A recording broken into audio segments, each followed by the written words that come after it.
Hello students, आज का हमारा जो टॉपिक है वो सीमांत उपयोगिता पर आधारित एक नियम है जिसको कहते हैं घटती हुई सीमांत उपयोगिता का नियम, law of diminishing marginal utility. ये नियम सीमांत उपयोगिता के एक सामान्य व्यवहार का अध्ययन करता है। ये बताता है कि किस प्रकार से सीमांत उपयोगिता का व्यवहार होता है जब ये अप्लाई होता है नियम एक सामान्य मनुष्य पर या फिर आर्थिक गतिविधियों पर। Law of diminishing marginal utility, इस नियम को गोसेन का प्रथम नियम भी कहा जाता है क्योंकि गोसेन नाम के एक अर्थशास्त्री हुए हैं जिन्होंने सबसे पहले इस नियम का प्रतिपादन किया था और इसके बाद अल्फ्रेड मार्शल ने इसको मॉडिफाई किया है, तो इसको गोसेन का प्रथम नियम भी कहा जाता है। Law of diminishing marginal utility यानी कि घटती हुई सीमांत उपयोगिता का नियम। डिमिनिशिंग का मतलब होता है घटती हुई। जैसा कि नाम है वैसे ही ये स्पष्ट होता है कि यहाँ पे जो सीमांत उपयोगिता है वो घटते हुए क्रम में होती है, यानी कि जो सीमांत उपयोगिता है वो घटती जाती है। अब हमें एक्सप्लेन ये करना है, समझना हमें ये है कि किस प्रकार सीमांत उपयोगिता घटती है, क्यों घटती है। तो जो सीमांत घटती हुई सीमांत उपयोगिता का नियम है, हम पहले आपको शॉर्ट में ये बताते हैं कि ये नियम कहता क्या है। घटती हुई सीमांत उपयोगिता का नियम ये कहता है कि जैसे जैसे एक व्यक्ति एक वस्तु की एक से अधिक यूनिट्स का प्रयोग करता है, जैसे जैसे वो प्रत्येक अगली यूनिट्स का उपभोग करेगा, प्रत्येक अगली यूनिट की सीमांत उपयोगिता घटती जाएगी। इसको आप एक एग्जांपल से ऐसे समझिए। मान लीजिए एक व्यक्ति है जो भूखा है। अब जब व्यक्ति भूखा होता है तो उसकी जो भूख की आवश्यकता है, यानी कि जो उसकी इंटेंसिटी है वो सबसे ज्यादा होती है। आप इसको अपने ऊपर भी इमेजिन कर सकते हैं कि जब आपको भूख लगी होती है तो आपको लगता है कि आपको कुछ भी खाने के लिए मिल जाए।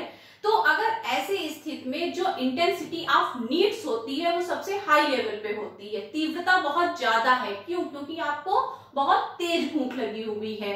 अब अगर ऐसे स्थिति में आपको खाना मिल जाता है तो उसमें जो पहली रोटी होती है, जो आपको पहली रोटी मिलती है, उसकी जो उपयोगिता होती है, उसकी जो यूटिलिटी होती है वो सबसे ज्यादा होती है। उसके बाद क्योंकि पहली यूनिट्स ऑफ ब्रेड यानी कि पहली रोटी आप खा चुके हैं, तो अब आपकी भूख उतनी नहीं रही जितनी आपकी शुरुआत में थी जब आप बहुत ज्यादा भूखे थे। तो अब जब आप दूसरी रोटी लेते हैं तो जो उसकी यूटिलिटी होगी वो पहले से कम होगी, डेफिनेटली ऐसा ही होगा। फिर आप तीसरी रोटी लेते हैं और आपकी जो यूटिलिटी है, जो तीसरी रोटी की उपयोगिता है वो और घटती जाती है। ऐसा क्यों होता है? ऐसा इसलिए होता है क्योंकि जो इंटेंसिटी ऑफ नीड्स है, जो आवश्यकता की तीव्रता है, जो आपकी भूख थी वो धीरे धीरे तृप्त होने लगती है, उसकी संतुष्टि होने लगती है। तो यही तो मैंने अभी आपसे कहा कि जैसे जैसे व्यक्ति एक वस्तु की एक से अधिक इकाइयों का उपभोग करता है, यानी कि यहाँ पे वस्तु की एक से अधिक इकाइयों का उपभोग अवश्य ही होना चाहिए, क्योंकि अगर प्रत्येक अगली इकाई यानी कि कई इकाइयों का उपभोग नहीं हुआ तो कैसे हम सीमांत उपयोगिता निकालेंगे। जब हमने अपने यूटिलिटी का चैप्टर लिया था, हमने वहां पे आपको सीमांत उपयोगिता समझाया हुआ है। अगर आपको सीमांत उपयोगिता क्लियर नहीं है तो पहले आप वो लेक्चर जरूर देखिए, वहां पे हमने आपको सीमांत उपयोगिता बताया हुआ है।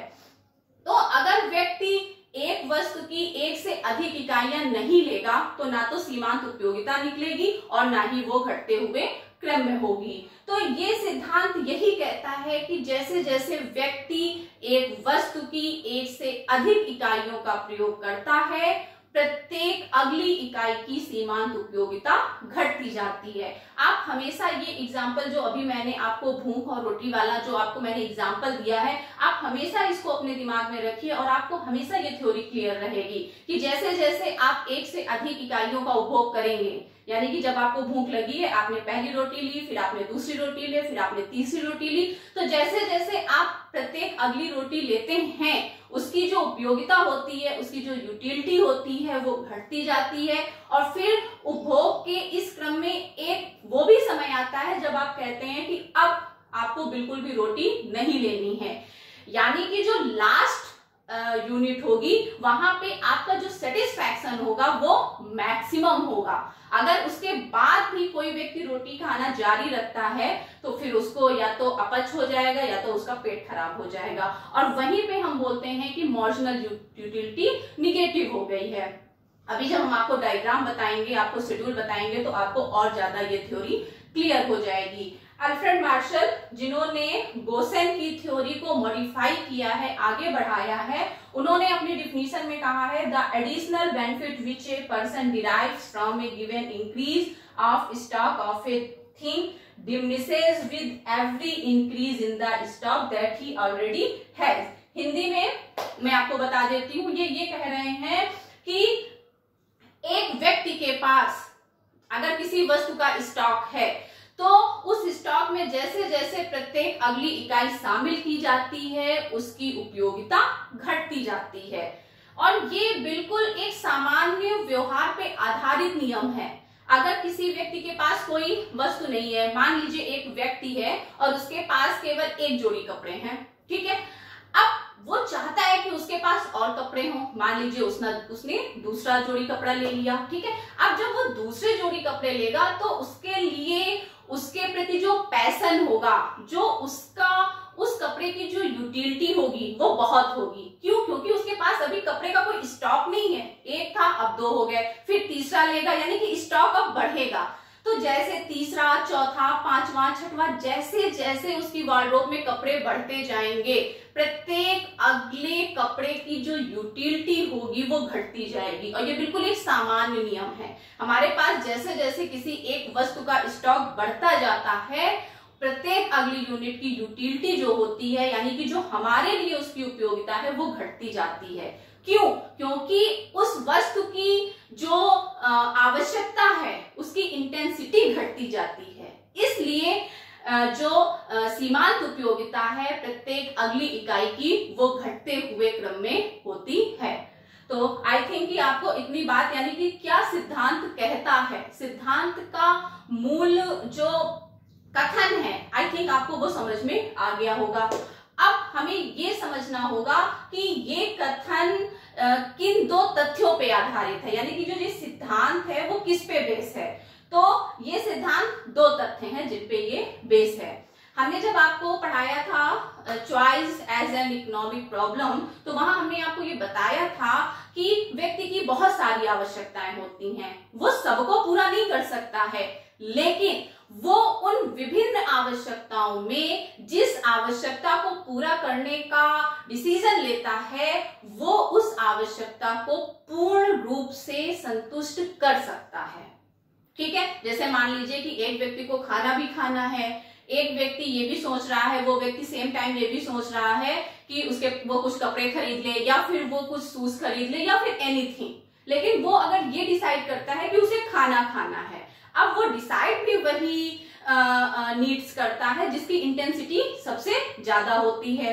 अब मान लीजिए अगर उसने ये डिसाइड किया कि उसको खाना खाना है, तो यहाँ पे ये मान्यता मान ली जाती है, यहाँ पे ये तथ्य पहले से माना गया होता है कि वो जितना खाना खाना चाहता है वो उसको खा सकता है। ठीक है, यानी कि जिस भी आवश्यकता को व्यक्ति पूरा करता है उसको वो पूर्ण तृप्ति के बिंदु तक वो पहुंच सकता है। ठीक है, दूसरा जो फैक्ट है वो ये है कि जो साधन होते हैं, यानी कि जो आवश्यकताओं को पूरा करने के साधन होते हैं, वो परफेक्ट सब्स्टिट्यूट्स नहीं होते हैं। अगर ऐसा हो तो क्या होगा कि जैसे ही एक आवश्यकता पूरी हुई व्यक्ति की, वो उस साधन को हटा करके दूसरी आवश्यकता पूरी करने में लगा देगा। तो अगर दूसरी आवश्यकता पे लगा देगा तो उसकी मार्जिनल यूटिलिटी घटती हुई होगी ही नहीं।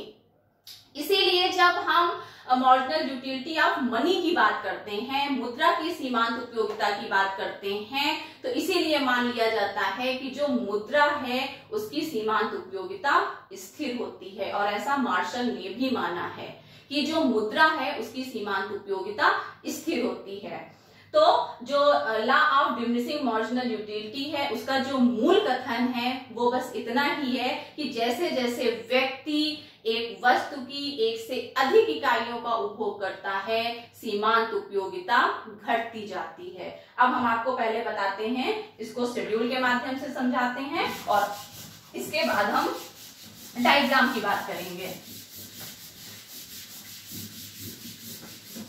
मान लीजिए कि एक वस्तु है एक्स वस्तु, तो हम एक कॉलम बनाएंगे यूनिट्स ऑफ एक्स कमोडिटी,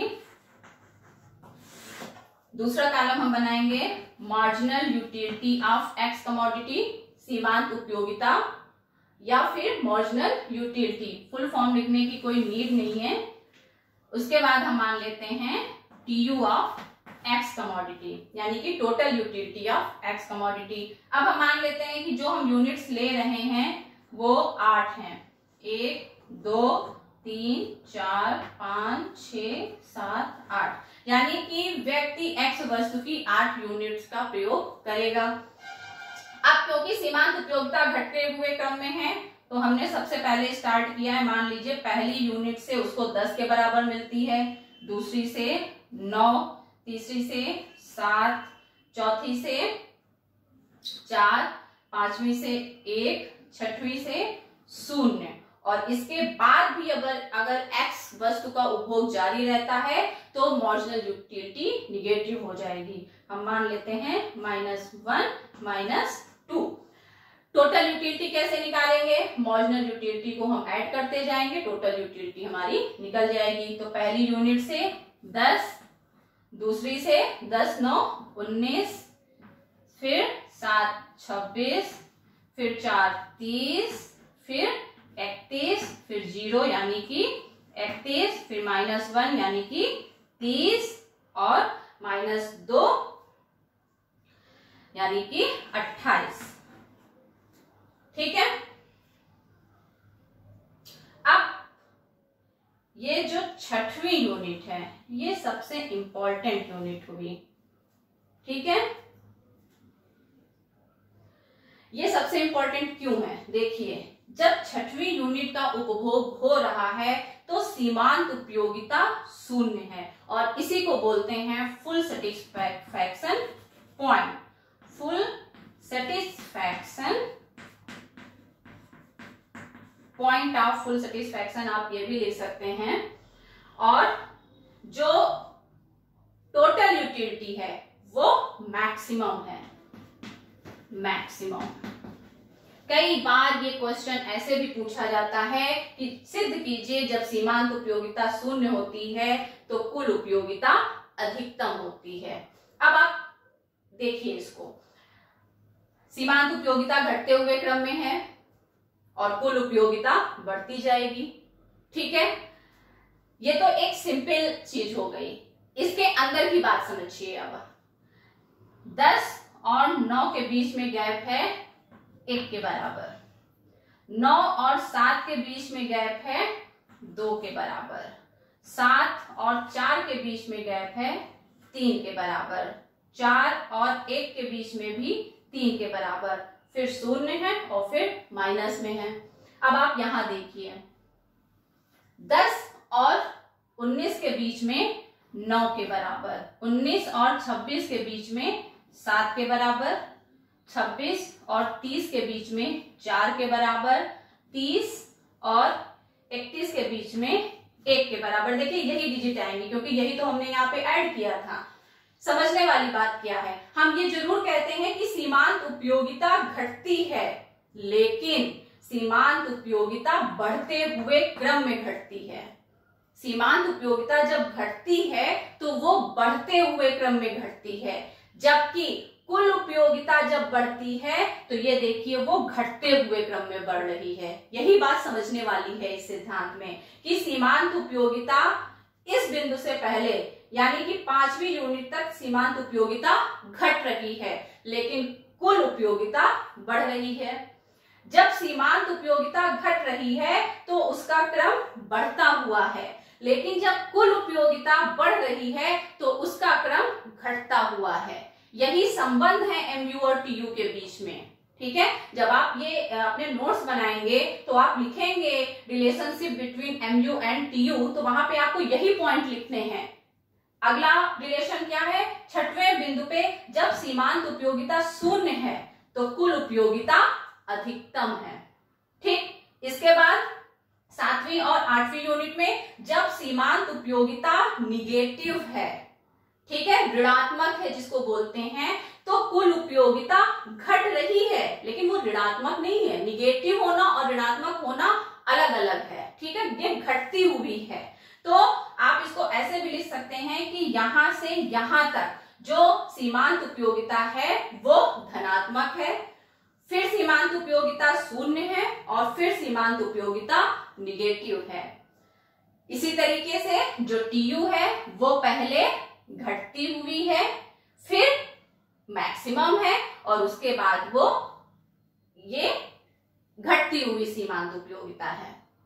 ठीक है, यानी कि जब ये बढ़ रही है तो ये घटते हुए क्रम में बढ़ रही है। जब आप रिलेशनशिप की बात करेंगे तो आप कहेंगे जब सीमांत उपयोगिता घटती है तो कुल उपयोगिता बढ़ती है, यानी कि सीमांत उपयोगिता घटते हुए क्रम में होती है तो कुल उपयोगिता बढ़ते हुए क्रम में होती है।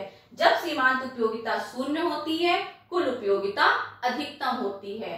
जब सीमांत उपयोगिता निगेटिव होती है, ऋणात्मक होती है, तो कुल उपयोगिता घटते हुए क्रम में होती है।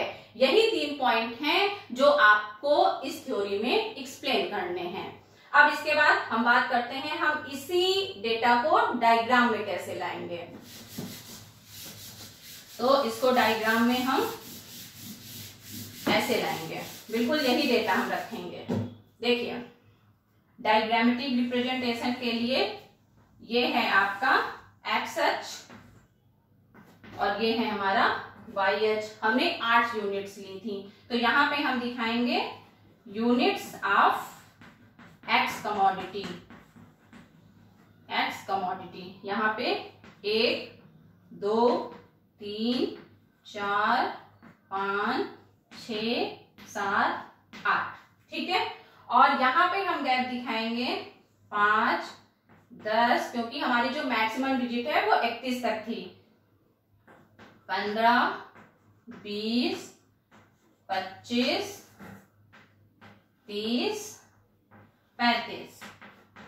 ठीक है, अगर आपको कोई कंफ्यूजन है तो एक बार हम आपका जो एमयू और टीयू है वो लिख देते हैं। यहाँ पे आप लिखेंगे कि यहाँ पे आप दिखा रहे हैं मार्जिनल यूटिलिटी, आप ऐसे भी लिख सकते हैं marginal utility and total utility. ठीक है, अगर कोई कंफ्यूजन है आपको तो जो आपकी तालिका है वो हम एमयू और टीयू एक बार यहाँ और लिख देते हैं ताकि आपके सामने दोनों चीजें रहें। एमयू जब हमारा था 10 9 7 4 1 0 -1 -2, ये आपका था 10 19 26 30 31 31 30 और 28। ठीक, बस यही आपको यहाँ पे ड्रा करना है क्योंकि एमयू और टीयू हम यहाँ दिखा रहे हैं। अब देखिए, पहली यूनिट से यहाँ पे आपकी यूनिट्स थी 1 2 3 4 5 6 7 8 9।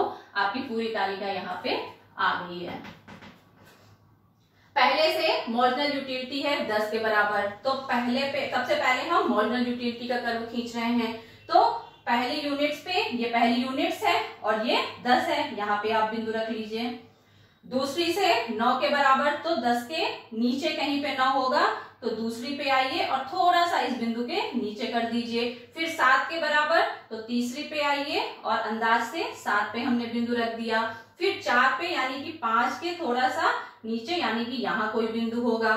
फिर 1 का मतलब हुआ कि क्योंकि ये हमारा शून्य अक्ष है तो 5वीं का मतलब ये हुआ कि यहाँ कहीं वो बिंदु आएगा 1 पे। ठीक है, 6वीं 0 यानी कि जो ये एक्स अक्ष है क्योंकि ये शून्य भी माना जाता है, ओ अक्ष वो 0 पॉइंट भी होता है। तो जो 5वां है यानी कि जो आपकी छठी यूनिट्स है वो इसी पे होगा लाइन, ठीक है। सातवीं पे -1, तो यहाँ पे हम -1 और -2 ऐसे लिखते हैं, -1 -2। तो सातवीं यूनिट्स का जो सातवीं यूनिट है वो आपकी नीचे चली जाएगी -1 पे, और आठवीं यूनिट चली जाएगी -2 पे। अब इन सारे बिंदुओं को आप मिला दीजिए,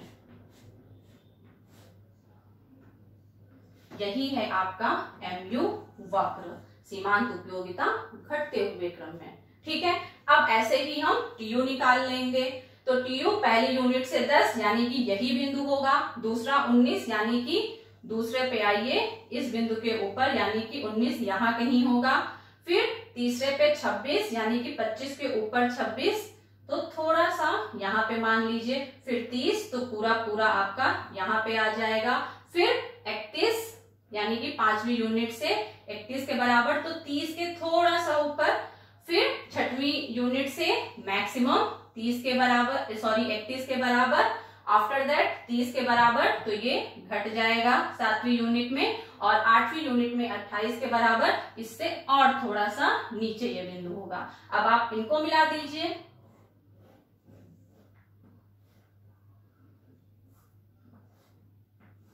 ये आपका हो गया TU वक्र, ये है आपका MU, ये है आपका TU।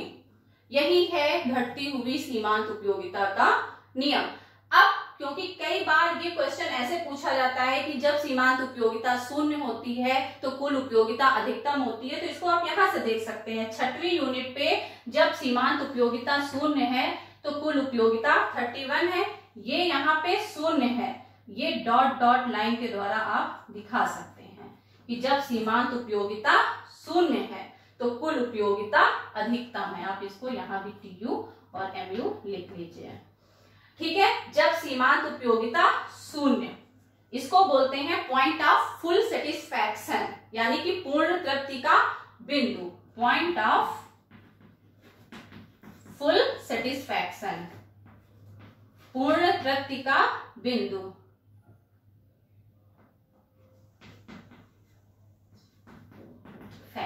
ठीक है, और ये मैक्सिमम टोटल यूटिलिटी। तो जब सीमांत उपयोगिता 0 है, कुल उपयोगिता अधिकतम है। Law of diminishing marginal utility में एक बार हम आपको शॉर्ट में बताते हैं कि आपको अपने नोट्स में क्या क्या रखना है। सबसे पहले आपको यह लिखना है कि इस नियम को गोसेन का प्रथम नियम भी कहा जाता है। घटती हुई सीमांत उपयोगिता का नियम ये बताता है कि जैसे जैसे व्यक्ति एक वस्तु की एक से अधिक इकाइयों का उपभोग करता है, सीमांत उपयोगिता घटती जाती है। उसके बाद आप ये भी बताएंगे कि वो दो कौन से तथ्य हैं जो भी हमने आपको इसके पहले एक्सप्लेन किए हैं, जिसपे ये सिद्धांत आधारित है।